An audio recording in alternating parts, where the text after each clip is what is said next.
I'd like to talk to you about the subvocalization barrier. This barrier, measured in words per minute, represents the speed at which, if we read beyond that speed, we start to lose comprehension and meaning of the text. For most people, that speed, that barrier, is somewhere around 280 to 320 words per minute. When we read beyond that, we begin to lose the plot.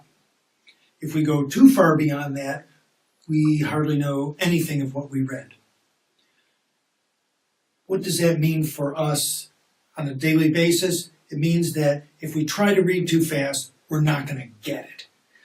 So what determines this? Why is that barrier there? That barrier is there because that's about as fast as we can pronounce words in our head. Because we subvocalize when we read, pronouncing the words in our head as we go, we run into this barrier big time, especially if we're in a hurry. Perhaps you've experienced this yourself.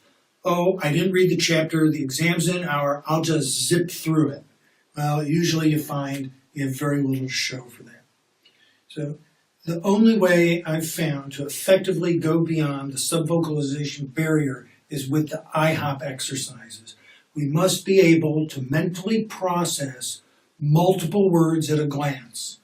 When we can do that, we're able to get the meaning into our head, understand what we've read at high speeds, 300 words per minute, 500 words, 800, even 1,000 words and higher,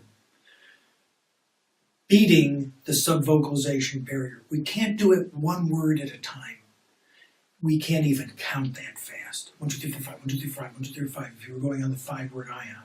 But when you've come up through the IHOP exercises, 2 words to 3, 3 to 4, 4 to 5, and have kept comprehension as your key, if you prioritized comprehension, then at the 5 words you're going back and forth with those and you're understanding and retaining the information. I have not been able to find any other way to do it other than to be born with what's known as a photographic memory or eidetic memory.